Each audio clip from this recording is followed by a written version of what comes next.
Ele vai até o quarto da princesa e diz que entende sua situação atual, mas que ela não deve incomodar os outros. Ela precisa ajudar os outros dois, e a primeira coisa é ajudá-lo a levar esses pratos de volta para a cozinha. Maria e Lane ficam chocados, porque a princesa realmente ajuda Con. Depois que ela retorna para o seu quarto, os outros dois aconselham Con a não fazer coisas tão imprudentes novamente se ele não quiser morrer. Ele então quer que ambos descansem e não se preocupem. As luzes estão apagadas e o caníbal finalmente age. Ele se esgueira e descobre alguém na cozinha. Ele vai verificar e vê Maria ainda cozinhando lá. Ele corre para esfaqueá-la, mas Maria joga uma concha de sopa nele, fazendo o espeto de carne cair no rosto dele. A farinha então cai na cabeça dele e Maria, zangada, vai bater nele e exige que ele saia imediatamente se valoriza a vida. Ele foge assustado e então decide mudar seu alvo. Ele cruzou olhares com Lane e avançou furiosamente, exigindo que ele saísse imediatamente se não quisesse morrer. Mas ele achou que o aviso era apenas uma ameaça, então fugiu e chegou ao quarto da princesa. Ele sabia que a princesa estava na cama, então se aproximou com a intenção de assassiná-la. Mas o terceiro tufo de cabelo ergueu-se e o pesadelo começou de verdade. Con estava indo ao banheiro, quando de repente, aquele cara correu até ele e se agarrou a ele. Ele implorou a Con por ajuda. Então Con pensou que ele havia sido contratado por aqueles dois para assustá-lo sobre o caso da princesa. Con então seguiu até o quarto da princesa para encontrá-la, mas não havia uma cama. Ele foi até a janela para verificar e viu que aquele cara havia sido assustado inconsciente pela princesa. Ela então brincou com Con e avançou contra ele. Con viu os 3 tufos de cabelo e soube o que havia acontecido. Então ele pulou pela janela para escapar. O plano de assassinato falhou, e ninguém nunca mais viu aquele assassino depois disso. Alguns dias depois, o grupo chegou a uma cidade termal. Esta era a maior área termal de todo o continente. Con não parecia gostar muito deste lugar, porque veio aqui com crianças e homens, mas sem garotas. Ele perguntou a Lane sobre serviços para homens, e Lane apontou para a área do outro lado. Lane então os levou ao hotel onde costuma ficar quando vem aqui. A equipe guiou o grupo todo para os quartos. Con perguntou se Maria tomaria banho na seção dos homens ou das mulheres, mas Lane informou que Maria e a princesa já tinham banheiras em seu quarto, enquanto ele e Con ficariam nesse pequeno quarto e usariam o banho ao ar livre. Con entrou animadamente, mas Lane queria que ele ficasse parado e aproveitasse. Ele se sentiu nostálgico porque já havia ido a uma fonte termal com sua família uma vez. Enquanto ele estava sentado ouvindo Lane falar, de repente sua coisa levantou. Preocupado que Lane percebesse, ele pediu para sair mais cedo. Ele estava preocupado que sua sexualidade estivesse se curvando, então precisava encontrar uma maneira de corrigir isso urgentemente. Mas ele se lembrou de Lane dizendo que esta fonte termal também ajuda a despertar magia. De repente ele viu Eric passar. Então ele se escondeu em um canto. Ele não acreditava que o cara que ele mais odiava estava ali.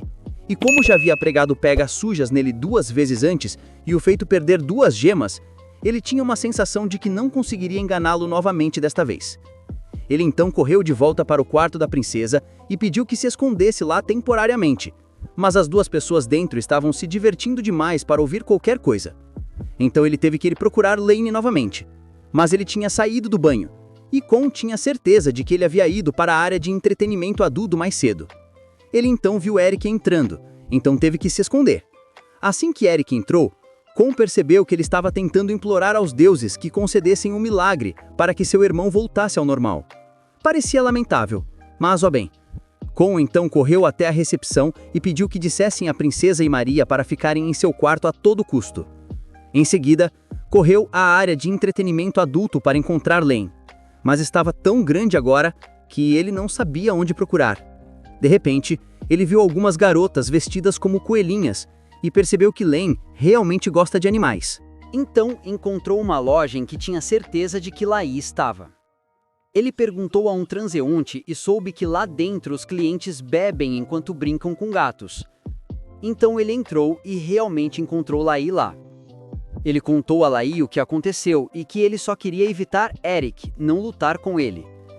De repente, Eric passou novamente, forçando Laí a escondê-lo.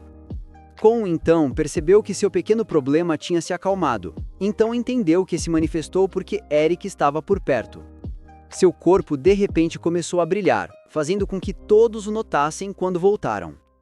Quando chegaram ao hotel, Lion ficou intrigado com o brilho, mas Con também não sabia. Ele só queria dormir primeiro e descobrir depois, mas seu corpo estava brilhante demais para Lai dormir. Con queria que Lion simplesmente ignorasse, mas ele perguntou a Con o que ia fazer se ele brilhasse assim para sempre. Con se preocupava que não conseguiria arranjar um emprego, não poderia doar sangue para ajudar as pessoas e, o pior de tudo, não conseguiria uma namorada.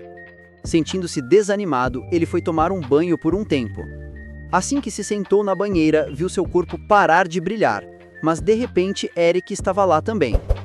Ambos começaram a causar problemas e exigiram lutar entre si, porque Eric viu que seu corpo estava brilhando de novo e seu pênis estava ereto como se o provocasse. Ele então quis uma trégua temporária, pois não queria destruir este lugar e lutar nu. Ele pensou que se lutassem ali, o dono deste lugar teria uma má reputação e eles seriam descobertos como perdedores nus, então queria se vestir antes de lutar. Mas assim que vestiu suas roupas, percebeu que Eric estava vulnerável. Então pegou uma vassoura e bateu forte na cabeça dele, fugindo com todo o grupo. Depois que partiram, Con foi forçado a se enrolar em bandagens para esconder sua identidade. Ele sentiu que isso o tornava mais notável e que parecia um assassino. Então chegaram a uma nova cidade, e enquanto todos comiam, Con ia observar, porque todos tinham medo de que ele fosse exposto se abrisse a boca para comer. Então ele teria que se esconder em algum lugar antes de poder comer. Quando ele expressou seu pedido, todos o ignoraram. Então ele começou a remover as bandagens para comer, mas foi impedido. Ele foi então arrastado pelo grupo, mas os aldeões o bloquearam porque queriam ver o que havia de errado com o corpo de Con. Eles diziam que ele estava gravemente queimado, mas bloquearam a entrada e removeram suas bandagens. Ele então revelou que estava brilhando, então eles se curvaram e o chamaram de Deus. O chefe da aldeia veio e disse que havia uma profecia de que um Deus desceria à terra e seu corpo brilharia. Então eles o consideraram esse Deus. Ele confessou que era uma pessoa que caiu do céu e foi calorosamente acolhido pelos aldeões. Depois, foi alimentado abundantemente, e pensou que se dissessem a verdade, os aldeões poderiam não deixá-los ir, então era melhor simplesmente seguir com a situação. Agora sabemos que o brilho do seu corpo era devido ao excesso de poder mágico no seu corpo, transbordando e irradiando para fora, criando este fenômeno. O chefe da aldeia então veio e reuniu todos os aldeões, dizendo que queriam ver seus milagres. Ele fez seu corpo brilhar e um enxame de borboletas de repente voou ao seu redor. Todos o viam realmente como um deus. E pediram-lhe para trazer de volta a fonte de água da aldeia. Ele disse a Lai para lhe dar a espada, então a transformou em um martelo e bateu no poço da aldeia. A fonte de água subterrânea abaixo jorrou. E ajudou os aldeões a saírem de sua miséria. A princesa pensou que ele teve sorte e queria que ele não fosse longe demais com isso, ou as consequências seriam imprevisíveis. Mas o chefe da aldeia perguntou-lhe o que aconteceu nos primeiros dias do mundo. Ele começou a falar bobagens, então o grupo da princesa teve que explicar aos aldeões por ele. Deram aos aldeões as respostas que eles queriam ouvir, e acabaram tendo que ficar por mais um dia. No dia seguinte, os aldeões vieram novamente perguntar ao Deus sobre o conhecimento do mundo, onde ele começou e se o mundo chegaria ao fim. Ele explicou um monte de bobagens novamente, e a princesa teve que corrigir. Algumas pessoas se levantaram para discutir, mas foram ordenadas por Con a se curvarem, dizendo que humanos folhos ousam discutir com um deus. Nos dias seguintes, Con recebeu um grande santuário dos aldeões, incontáveis tesouros e estava cercado por muitas belas servais. Ele queria aproveitar mais, mas o grupo da princesa achava que ele deveria partir agora, se não quisesse ser exposto. Ele pensava que não poderia ser exposto, porque ainda estava brilhando, então as pessoas acreditariam em qualquer coisa que ele dissesse. Mas os aldeões haviam começado a se revoltar e exigiam ver Con todos os dias. Ele teve que aparecer para acalmá-los por um tempo. Depois, entrou para começar a se preparar para escapar. Ele foi então descoberto pelo chefe da aldeia. Ele disse que tinha que ir a outros lugares para pregar, mas o chefe da aldeia precisava que ele continuasse a ensinar as pessoas caóticas abaixo. Caso contrário, elas iriam à guerra com outros cultos para expandir a fé de Con de forma mais forte. Ele pediu para parar com isso e decidiu sair e convocar o povo a expandir sua fé construindo uma torre naquela montanha. Pelo menos isso lhe daria mais tempo e utilizaria o trabalho deles para algo. Lane decidiu projetar a torre para os aldeões porque ele foi o melhor aluno da escola de design de engenharia no exército. Vários dias depois, a torre foi concluída e Con estava radiante diante do povo. Mas Lane queria que ele brilhasse ainda mais. Ele exerceu mais poder e fez o balão de ar quente que Lane havia feito secretamente subir. Con usou a desculpa de que eles voltariam para o céu para enganar o povo. Vendo isso, o chefe da aldeia tranquilizou as pessoas de que Con retornaria ao céu e que a tarefa deles era continuar espalhando a fé de Con por todo o mundo. Então, Con partiu com todo o grupo e seu corpo de repente parou de brilhar, causando pânico no grupo, porque sem seu brilho, eles também perderam a energia para voar. O balão quase caiu, forçando todos a dizerem a Con para tentar brilhar com força, mas ele desistiu porque não conseguia produzir mais energia. Após alguns dias, encontramos Eric novamente. Eric estava parado na brisa quando encontrou inesperadamente a garota que vinha seguindo o grupo de Con o tempo todo. Cabelo Azul correu de repente para informar que Eric logo poderia retornar ao exército. Cabelo Loiro pensou que poderia ficar próximo como conselheiro de Eric, mas todos se opuseram porque todos se viam como os confidentes mais próximos de Eric. Naquela noite, Pat percorreu a pousada e viu todos dormindo profundamente, então decidiu sair e relatar. Os 4 confidentes de Eric estavam bebendo nessa hora. Enquanto bebiam, Cabelo Vermelho e Cabelo Preto encontraram motivos para falar mal um do outro. Eles estavam prestes a brigar, quando o Loiro lhes disse para não se comportarem mal e não trazerem desonra a Eric. Todos os 4 decidiram expor as razões pelas quais se consideravam os mais dignos de servir Eric. Cabelo Preto levantou-se para falar primeiro, dizendo que durante o período de descanso de Eric, ele havia ido às montanhas para treinar e passou por muitas sessões de treinamento rigorosas para superar seus limites. Mas todos pensavam que Cabelo Preto treinava essas coisas devido à sua natureza masoquista. Mais importante ainda, Cabelo Preto tinha acabado de inventar uma técnica de matar, e o seu nome era tão ridiculamente longo que ninguém conseguia ouvi-lo. Enquanto isso, Eric tinha seguido Alma para encontrar um ferreiro. Esse ferreiro havia feito uma encomenda segundo o pedido de Alma, que era criar uma espada para Eric. E essa espada poderia ser chamada de Espada Sagrada. De volta à festa, Cabelo Vermelho revelou que ele acabara de forjar uma vontade inabalável, especificamente em uma missão, ou mais precisamente uma noite de farra.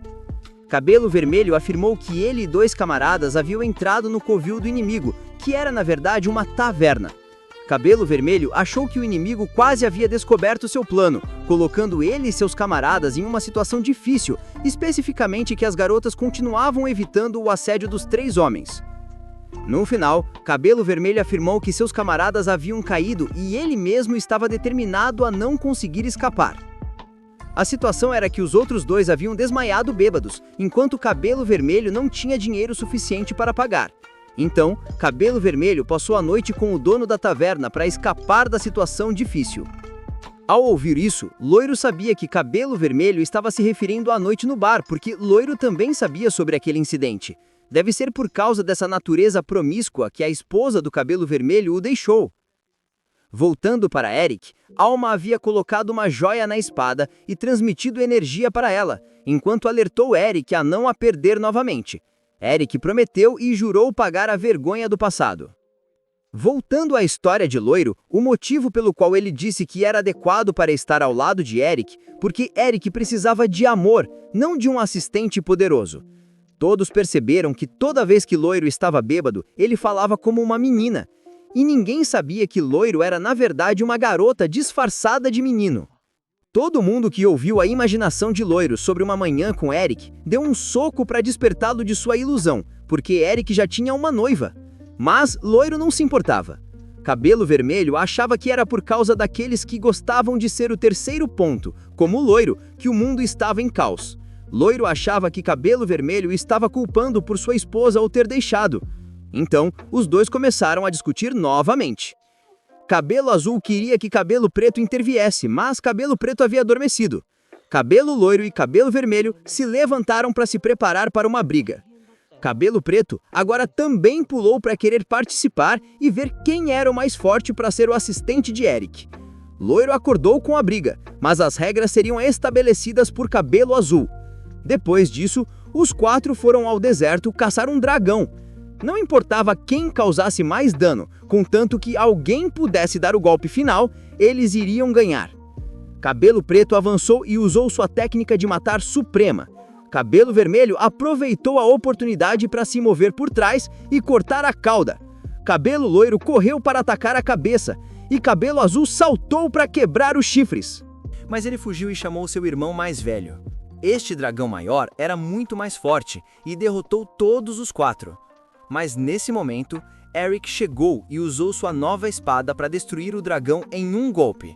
Eric confessou a todos que estava errado em tentar enfrentar Kon sozinho. A partir de agora, Eric queria a ajuda de todos para derrotar Kon.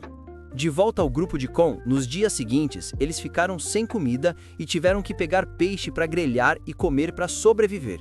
Kon agora começou a reclamar de como sua vida era confortável no velho mundo, e agora ele tinha que comer e dormir na rua como uma pessoa sem teto.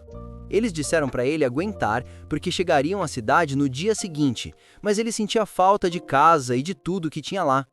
Naquela noite, quando todos estavam dormindo, Kon ficou deitado relembrando sua terra natal. Na manhã seguinte, o grupo chegou à próxima cidade e todos notaram que ele estava incomumente quieto hoje. E estava esculpindo algo desde a manhã. Mais tarde, soubemos que ele tentou fazer um controle de jogo de madeira para se confortar. Quando entraram na cidade, todos foram tomar banho para relaxar, mas quando Lane voltou ao quarto, viu Kon sentado e apertando o pedaço de madeira que ele tinha feito naquela manhã, enquanto resmungava algo sobre querer comer snacks e ler mangá. Lane contou a princesa e a Maria, mas elas não sabiam o que eram snacks. Pela descrição, era supostamente algo com muitos sabores estranhos e diversos e finamente fatiado. Sem entender, foram às compras e trouxeram coisas para Kon. Ele estava agora como alguém com problemas mentais, olhando para o retângulo na parede como se fosse uma TV. Todos entenderam que ele estava com saudades de casa, então decidiram fazer algo para comer. Maria veio perguntar e Kon pediu hambúrguer. Sem saber exatamente o que era, Maria pediu a ele que escrevesse os ingredientes. Embora ainda parecesse estranho, Maria tentaria fazê-lo. Embora soubessem que custaria bastante dinheiro, a princesa decidiu mimar Kon por um dia. Eles foram ao mercado e a princesa logo veio chamar o Kon para experimentar a comida. Quando ele desceu, Maria conseguiu de alguma forma criar Coca-Cola e hambúrgueres para ele. O sabor familiar o encantou e ele pediu mais. Mas quando ele foi à cozinha para ver como Maria fez, viu que o lugar parecia um laboratório combinado com uma sala de poções de bruxa e havia monstros voando por toda parte. Com medo, Kon recuou para seu quarto para jogar jogos imaginários novamente. Maria então pensou que o problema talvez não estivesse no sabor, mas agora eles pensaram na segunda coisa que ele mencionou, que era mangá. Com base na descrição de Lane, Maria tinha algo para dar a Kon. Ele recebeu, abriu para olhar e teve um sangramento nasal ao ver que era uma revista adulta. Ele então usou um cobertor para cobrir os olhos e continuou jogando, deixando todos confusos sobre o que ele precisava. Lane estava muito cansado disso, então decidiu levá-lo para uma viagem. Lane o levou a um cassino, mas o que eles jogaram não foi no andar de cima, e sim no andar de baixo. Lane o levou a uma arena subterrânea, onde ele podia apostar no lutador que acreditava que venceria. Atualmente, este lutador mascarado era o candidato ao campeonato. Ele então levou Kon até a bilheteria de apostas. Mas apenas Lane fez uma aposta, não permitindo que Kon fizesse uma aposta. Enquanto estava sentado na sala de espera, Kon continuava perguntando por que não podia fazer uma aposta. Apenas alguns minutos depois, os lutadores para a próxima luta foram chamados para a arena, e Kon ia entre eles. Ele foi levado para a arena com outros 3 homens musculosos. O candidato ao campeonato ouviu que o finalista tinha chegado, e essa pessoa era Kon. Ele derrotou os outros 3 correndo ao redor deles, fazendo com que eles se batessem, e então saiu correndo para chutar o último em pé na virilha. O gerente do candidato ao campeonato viu que Kon não era para ser subestimado. Ele então apertou a mão de Lane para juntos desfrutarem da partida mais maravilhosa. Kon então subiu a arena e viu o oponente carregando uma motosserra. Ele reclamou, mas o outro lado disse que como ele também tinha uma espada, isso era justo. Não se esqueça de se inscrever, curtir e comentar para a parte 4.